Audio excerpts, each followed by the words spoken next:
जय हिंद मेरे साथियों। हिंदुस्तान जिंदाबाद, संविधान जिंदाबाद। हम लोग आज़ादी के अमृत महोत्सव में चल रहे। आने वाली 15 अगस्त अपने देश की स्वतंत्रता का 76वां स्वतंत्रता दिवस हम हिंदुस्तानी बड़े हर्ष और उल्लास से मनाएंगे। हर घर तिरंगा, घर घर तिरंगा। हिंद देश का प्यारा झंडा ऊंचा सदा रहेगा। आसमान में फहराए झंडा, सागर में लहराए। कहता है यह चक्र हमारा, कदम कभी नहीं रुकेगा। ये प्रतीक जो तिरंगा का है हमारे साथ, और तिरंगा हर हिंदुस्तानी का अपना एक सपना है कि तिरंगा में लपेट कर ही मैं जाऊं। लेकिन ये सौभाग्य उन्हीं को प्राप्त होता है जो वाकई अपना 100 के 100% अपनी मातृभूमि, अपने देश के लिए, अपने देश की सुरक्षा के लिए, देश के लोगों के लिए सदैव तत्पर रहते हैं। तो मैं सबसे पहले अपने तमाम हिंदुस्तानी भाइयों को स्वतंत्रता दिवस की शुभकामनाएं, अमृत महोत्सव की शुभकामनाएं, घर घर तिरंगा की लगाने की अपील, और उसके साथ साथ मैं इतना जरूर कहना चाहूँगा कि आज हम और आप आज़ादी के अमृत महोत्सव काल में चल रहे हैं, और इस कालखंड में एक अलग तरीके का बयार जो बह रहा है, उस बयार का मुकाबला फिर भगत सिंह, अशफाक उल्लाह खां और चंद्रशेखर आज़ाद, इकबाल साहब बन करके करना पड़ेगा। क्योंकि वही दौर है जैसे नफरत को मिटाने के लिए आज बैरिस्टर असदुद्दीन ओवैसी साहब दिन और रात एक कर लोगों के बीच जा रहे हैं, लोगों तक अपनी आवाज को पहुंचा रहे हैं। आप बैरिस्टर असदुद्दीन ओवैसी साहब की स्पीच को आप सुने। मैं तमाम हिंदुस्तान के भाइयों से अपील करता हूं, आप उनके स्पीच को सुने। हर स्पीच दिल से निकला हुआ स्पीच होता है। उनकी आत्मा रोती है, दिल रोता है कि क्या यही वो हिंदुस्तान है जिस हिंदुस्तान की आज़ादी के लिए हमारे बुजुर्गों ने फांसी के फंदे को हंसते हंसते चूमने का काम किया? क्या ये वही हिंदुस्तान है जिस हिंदुस्तान में सारे जहां से अच्छा हिंदुस्तान हमारा नारा देने वाले इकबाल साहब, उन्होंने कभी सोचा था कि जिस हिंदुस्तान की आज़ादी के लिए दिन और रात एक कर, तरह तरह की यातनाएं सहकर देश को आज़ादी दिलाई। देश आज़ाद हुआ,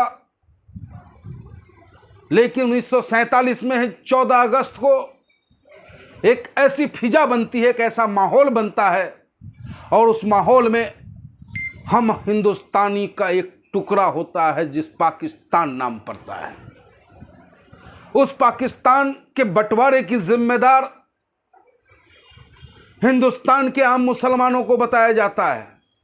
आप बैरिस्टर असदुद्दीन ओवैसी साहब के स्पीच को सुने। उन्होंने कहा उस वक्त में 102 या 103 लोकसभा सीट हुआ करता था, जिसमें 30 या 32 सीटें सुरक्षित थी मुस्लिमों के लिए। उस वक्त वोट डालने का अधिकार सिर्फ उन लोगों का था जो इनकम टैक्स पेई थे, जमींदार थे, नवाब थे। वैसे लोगों को वोट देने का अधिकार था। और उस वक्त मात्र बताते हैं कि बिहार में 7% मतदान हुआ। अब वोट देने वाले लोग कौन थे वो? और आज जिम्मेदार तमाम मुसलमान भाइयों को बताया जाता है, जिसका कि मैं विरोध करता हूं।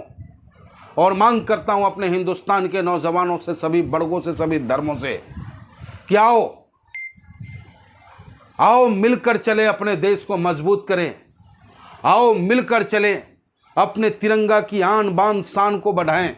आओ मोहब्बत के साथ चलें, अपने देश को और कई हजार परमाणु शक्ति संपन्न बनाने का कार्य हम हिंदू और मुसलमान मिलकर के करें। आओ हम अपने उन वीर शहीदों को सच्ची श्रद्धांजलि दें, और सच्ची श्रद्धांजलि तभी होगी जब हिंदू और मुसलमान एक थाली में खाना खाकर, सिख ईसाई एक थाली में खाना खाकर बेहतर हिंदुस्तान का नमूना पेश करने का काम करेगा। लेकिन अफसोस, कुछ सियासतदान अपनी कुर्सी के लिए, अपनी सत्ता के लिए वास्तविक इतिहास को तोड़ मरोड़ कर पेश किया जा रहा है।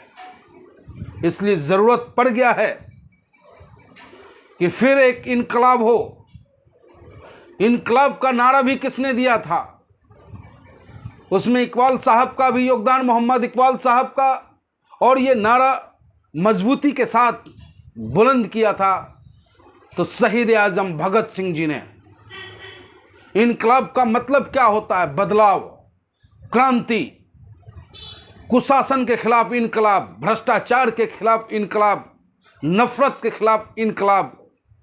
और उस इनकलाब को हम जब मजबूती के साथ हम सारे हिंदुस्तानी कंधा से कंधा मिला करके करने का काम करेंगे, तब जा कर के कहीं हमारे शहीद आजम भगत सिंह जी, अशफाक उल्लाह खां साहब, चंद्रशेखर आज़ाद, राजगुरु, सुखदेव, बिस्मिल पंडित, तमाम स्वतंत्रता सेनानी के क्रांतिकारियों के आत्मा को शांति पहुंचेगा और उन्हें खुशी होगी कि मैंने जिस देश की आज़ादी के लिए अपने प्राणों की आहुति दी, आज वो सार्थक साबित होता हुआ नजर आ रहा है।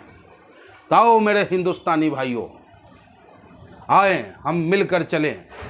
उस महात्मा गांधी के उस नारे को भी हमें याद कर लो कि रघुपति राघव राजा राम, पतित पावन सीताराम, अल्लाह ईश्वर तेरो नाम, सबको सन्मति दे भगवान।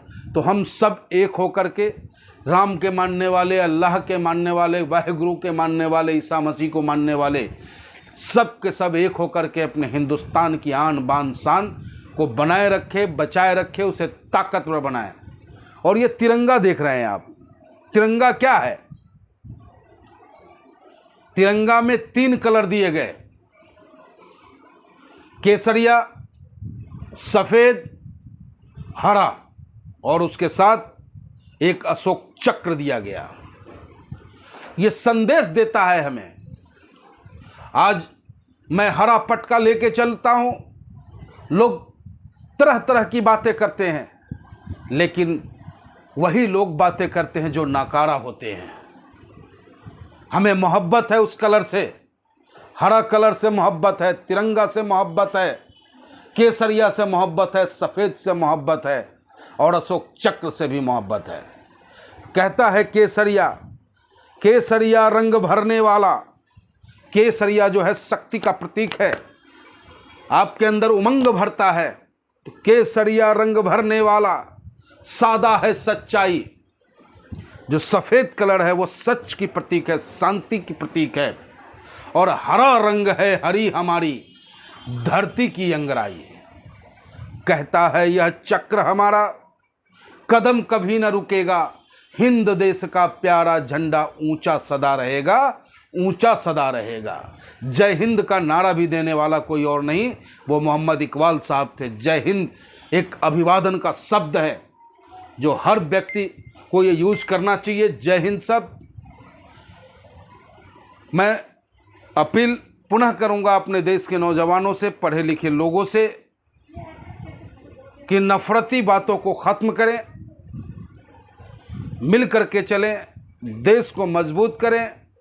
भारत माता को सुख और शांति अगर पहुंचाना है तो हम सबको एक साथ चलना पड़ेगा। मणिपुर के लोगों से मैं पुनः अपील करूंगा कि आओ कुकी और मैतेई समाज के लोगों, भूल जाओ अपनी कुकी और मैतेई समाज को, बस हिंदुस्तानी बन जाओ। आओ नूह के लोगों, नूह में जो आज हालात है मैं नूह के पुलिस वालों से भी अपील करूंगा कि तिरंगा का संदेश दें। नूह के वो लोग हैं जिन्होंने अंग्रेजों के खिलाफ मजबूती के साथ बगावत किया। आज मैंने एक स्पीच सुना अपने नेता बैरिस्टर असदुद्दीन ओवैसी साहब का। बहादुर शाह जफर जब उन्होंने अंग्रेज के खिलाफ बगावत की तो हरियाणा के अंदर में 2 व्यक्ति उन्होंने बताया जिसकी जिम्मेदारी दी थी कि क्रांति की आग को सुलगाना है। उसमें एक हुकुमचंद जैन थे, एक मुनीर आरिफ साहब थे, बेग साहब थे। और इन अंग्रेजों ने इन दोनों को एक ही दरख्त, एक ही पेड़ की डाली पर एक साथ फांसी के फंदे पर लटकाने का काम किया। और उसकी क्रूरता को देखो कि हमारे मुनीर साहब मुसलमान थे, हुकुमचंद जैन हिंदू थे। तो मुनीर साहब के बॉडी को जला दिया गया और हुकुमचंद जैन थे, उनकी बॉडी को मिट्टी दे दी गई, कब्र में दफना दिया गया। तो इतनी बड़ी नफरत थी उनको हम हिंदुस्तानियों से, और वो जाते जाते ऐसा बीज बो गया जिस बीज को आज भी कुछ लोग जो अंग्रेजों की गुलामी किया करते थे, अंग्रेजों की चमचागिरी किया करते थे, उस बीज को बढ़ाने में लग रहे हैं। तो हमें उस बीज को नस्तो नाबूद करना है और देश को मजबूत करना है। जय हिंद, जय भारत, हिंदुस्तान जिंदाबाद, हिंदुस्तान जिंदाबाद।